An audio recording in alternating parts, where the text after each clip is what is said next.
Mireille est plutôt du genre entêtée et jamais rebutée par l'idée d'un voyage. Ce matin-là, c'est le col du Tourmalet qu'elle a décidé d'explorer, étape mythique du Tour de France. Elle ne s'en lasse pas. J'ai vu assister deux fois à une arrivée là. En vrai ? Avec les coureurs, oui.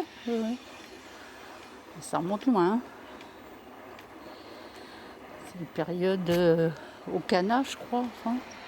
Monique, elle aussi, est dans les starting blocks, prête à enfourcher son vélo connecté pour aller ailleurs.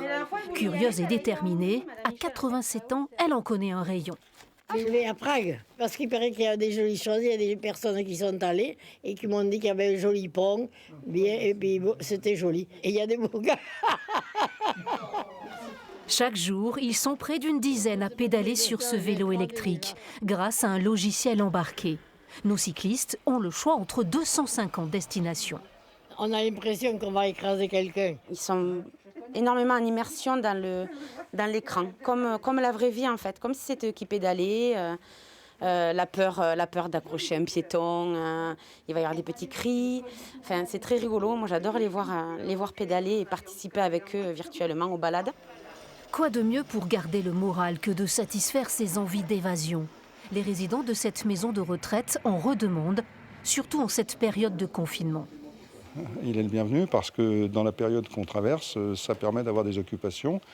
Les sorties extérieures sont périmées, quoi. En fait, il n'y a pas de possibilité de sortir les gens comme on le fait habituellement.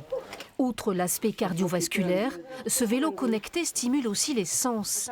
Marielle n'en revient toujours pas. Pendant que mes amis regardaient le Tourmalet, Prague, Nîmes, Nice, tout ça, je suivais. J'étais là avec elle et dans un sentiment de bien-être merveilleux, comme si je voyageais avec elle. Virtuel et immobile, mais dépaysant. Les voyages de Marielle, Monique et les autres ne font que commencer.